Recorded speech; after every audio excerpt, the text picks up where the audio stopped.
Բարձր դատարան, դատավարության հարգելի մասնակիցներ։ Անցած 5 օրերի դատաքննությունը աննախադեպ էր։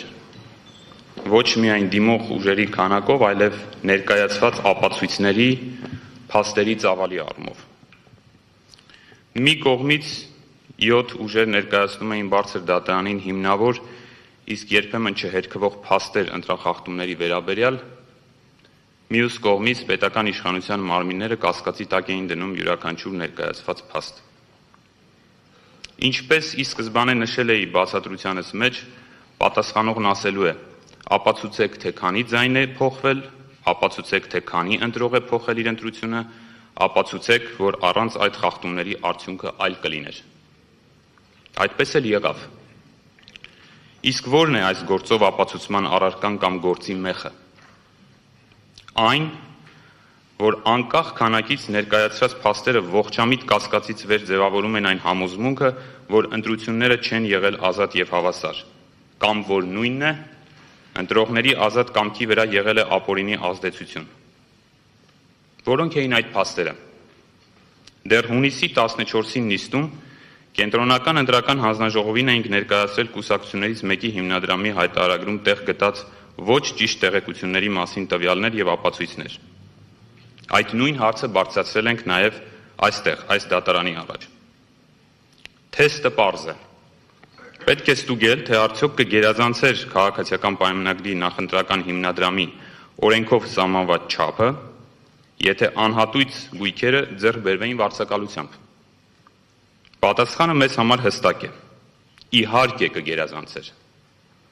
Քանի որ 20,000 ՀՀ դրամով նախընտրական քարոզարշավի ժամանակ հնարավոր չէ գույք վարձակալել Պրոշյան համայնքում։ Ոչ էլ 50,000 դրամով Երևանի Մամիկոնյանց փողոցում, այն էլ 1.5 ամիս ժամկետով։ Բոլոր պայմանագրերը ընկված են 1.5 ամիս ժամկետով։ Մենք չենք ասում, թե անհատույց գույք չի կարող օգտագործվել։ Մենք ասում ենք, եթե այդպես է, ապա պետք է արտացոլվի վարձակալությանը համարժեք շուկայական արժեքը, ինչպես որ պահանջում է ընտրական օրենսգիրքը։ Իսկ այդ արժեքը, ինչպես հենց քաղաքացիական պայմանագրի հայտարարագրի վարձակալած գույքերի մասին տվյալներ բաժնում է արտացոլված, անգամներ ավելի բարձր է անհատույց օգտագործման համար տրամադրված գույքի արժեքից։ Անհատույց օգտագործման համար ներկայացված գումարների չափը անգամներ պակաս է նաև այլ ուժերի համանման տվյալների հետ համեմատելիս։ Օրինակ, Բարգավաճ Հայաստան կուսակցությունը ևս ունի անհատույց օգտագործման վերցված գույք, բայց արժեքները, որոնք նշված են, անհամեմատ են քաղաքացիական պայմանագրի ներկայացված թվերին, ընդ որում խոսքը վերաբերում է նույն վարչական տարածքներին եւ նույն համայնքներին։ Մենք չենք ասում, որ կոռուպցիայի կանխարգելման հանձնաժողովի աուդիտորների ստանդարտը սխալ է կամ ընդհանրապես կիրառման ոչ ենթակա։ Այդ ստանդարտը ուղղակի չի վերաբերում այս գործին եւ այս դեպքին, քանի որ ընտրական օրենսգրքի պահանջն է նշել ստացված գույքի կամ ծառայության, այս դեպքում անհատույց հանձնված գույքի պարագայում ուրեմն գույքը անհատույց հանձնելու պայմանագրի շուկայական արժեքը։ Հետևաբար պետք է նշվեր մեկ շատ պարզ տվյալ, ինչ կարժենար անհատույց տրամադրված գույքը, եթե այն վարձակալվեր։ Եվ եթե նշվեր վարձակալության շուկայական արժեքը կավելանար, այդ դեպքում նախընտրական հիմնադրամը, խոսքը վերաբերում է 130 անշարժ գույքերի։ Իհարկե կավելանար։ Համանման իրավիճակ ունենք նախընտրական քարոզարշավի ժամանակ նույն ուժի կողմից քարոզարշավի ընթացքում ներգրավված անձանց վարձատրության կամ վարձատրության բացակայության դեպքում այդ աշխատանքները շուկայական արժեքով հիմնադրամում արտացոլելու հետ։ Ընտրական օրենսգրքի 27-րդ հոդվածի առաջին մասի համաձայն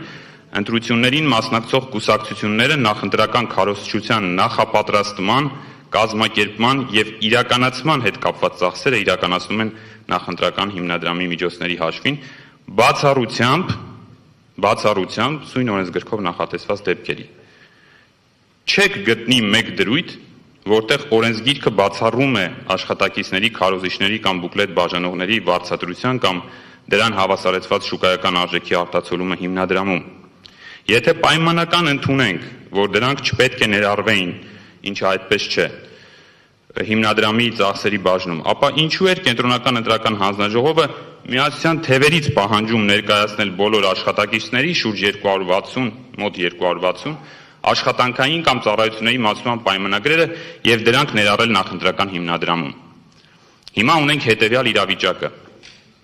Ըստ այստեղ ներկայացված փաստերի, քաղաքացիական պայմանագրի 588 գրասենյակներում առնվազն 1 աշխատակից կարող էր լինել։ Այդ գրասենյակները օգտագործում էին նախընտրական քարոզարշավի ժամանակ եւ չնչին է հավանականությունը, որ դրանցից ոչ մեկ չի համակարգվել ինչ որ անձի կամ անձանց կողմից, կամ որ ամբողջ քարոզարշավի ընթացքում այդ գրասենյակները կողպված են եղել։ Եթե միջին կամ միջինից ցածր չափով հաշվարկենք գրասենյակը համակարգողի վարձատրությունը, բոլոր հարկերը, պահումները, սոցիալական վճարները եւ այլն ներառյալ 100,000 դրամի չափով, ապա կունենանք չհայտարարագրված 58,800,000 դրամ։ Կգերազանցեր քաղաքացիական պայմանագրի նախընտրական հիմնադրամը ՀՀ ընտրական օրենսգրքով նախատեսված շեմը, եթե ներառվեին աշխատակիցների վարձատրության կամ դրանց շուկայական արժեքի վերաբերյալ տվյալները։ Իհարկե կգերազանցեր։ Ես չեմ խոսում մյուս գործընկերների կամ մյուս դիմումատուների կողմից բարձրացված այն փաստարկների մասին, որոնք վերաբերում են դրոն շոուների արժեքների սխալ կամ թերի ներկայացված լինելուն եւ նույն կերպ ազդում են հիմնադրամի օրենքով սահմանված շեմի ավելացման վրա։ Ինչու ենք այսքան կարևորում վերը նշված փաստերը, բարձր դատարան։ Ժողովուրդը սահմանելով հավասարությունը եւ ազատությունը որպես ընտրությունների սկզբունք հստակ է եղել իր ցանկության մեջ։ Քաղաքական ուժերը պետք է ունենան հավասար հնարավորություններ եւ մրցեն հավասար պայմաններում։ Հավասարության սկզբունքի բովանդակության մաս է կազմում հավասար պայմաններում նախընտրական քարոզարշավի իրականացումը։ Իսկ այդ պայմաններից մեկն էլ հիմնադրամի սահմանաչափն է, որը տվյալ դեպքում գերազանցվել է սույն գործով երրորդ անձի կողմից եւ կենտրոնական ընտրական հանձնաժողովը չի արձանագրել կամ բավարար կարողություն չի ունեցել պարզելու եւ հակազդելու այդ խախտմանը։ Ինչ տեղի կունենար, եթե քաղաքացիական պայմանագրի նախընտրական հիմնադրամում արտացոլվեին չհայտարարագրված կամ պակաս հայտարարագրված գումարները։ Ըստ ընտրական օրենսգրքի 27-րդ հոդվածի 3-ից 5-րդ կետերի կիրառման հերթականության կենտրոնական ընտրական հանձնաժողովի դիմումի հիման վրա դատարանը ուժը կորցրած է ճանաչելու սույն գործով երրորդ անձի ընտրական ցուցակի գրանցումը, եւ սա իմպերատիվ պահանջ է։ Հավասարության սկզբունքի խախտման մեկ օրինակ եւս ամենապարզ դրսևորմամբ։ Դուք բոլորդ այս դահլիճում ներկա գտնվողները կարծում եմ տեսել եք նարնջագույն սրտիկներով կապույտ մեքենաները։ Դրանք 1-2 օր նույնիսկ կանգնած էին սահմանադրական դատարանի շենքի դիմաց։ Դրանք բոլորը, անխտիր բոլորը, կահավորված են Հայաստանի Հանրապետության կառավարության 2005 թվականի 2137N որոշմամբ սահմանված կարգի խախտմամբ։ Այդ կարգի խախտումը առաջ է բերում վարչական պատասխանատվություն վարչական իրավախախտումների վերաբերյալ օրենսգրքի 124.2 հոդվածի հիման վրա, իր բոլոր հետևանքներով, այսինքն վարչական տուգանքի նշանակում եւ իրավախախտման վերացում, այլ կերպ ասած, այդ տեսքով մեքենաները այլևս չպետք է շահագործվեին քարոզարշավի ընթացքում։ Ամբողջ քարոզարշավի ընթացքում դրանք շրջել են Երևանում եւ տարբեր համայնքներում, իսկ առանձին դեպքերում նույնիսկ պարեկների ուղեկցությամբ։ Մեր մայիսի 13-ի հարցմանը, թե տուգանվել են արդյոք այդ մեքենաները կամ դրանց վարորդները կամ այն շահագործող ընկերությունը, ոստիկանությունը ուշադրություն, մայիսի 13-ին դիմել ենք, հունիսի 5-ին նախընտրական քարոզարշավի նախավերջին օրը միայն պատասխանել է, որ դա անձնական տվյալ է եւ չի կարող նման տեղեկություն տրամադրել։ Ինչ վերաբերում է կառավարության որոշման խախտման հիմքով վարույթ հարուցելուն, ապա ոստիկանությունը կձեռնարկի միջոցներ իր լիազորությունների սահմաններում։ Արդեն քարոզարշավը ավարտվել էր։ Ի հակադրումը սրա մեր ուժի կողմից օգտագործվող տրանսպորտային միջոցների վարողների նկատմամբ կիրառվել են վարչական պատասխանատվություն քարոզարշավի ժամանակ, իբրև թե իմ կողմից քիչ առաջ հիշատակված կառավարության որոշման կանոնների խախտման պաստառապատում իրականացնելու եւ այդպես տրանսպորտային միջոցները վարելու համար այդ որոշումները մենք ստիպված ենք եղել բողոքարկել եւ վարույթները կարճվել են, այսինքն տուգանքները վարչական պատասխանատվության ենթարկելու որոշումները եղել են ակնհայտ անհիմն։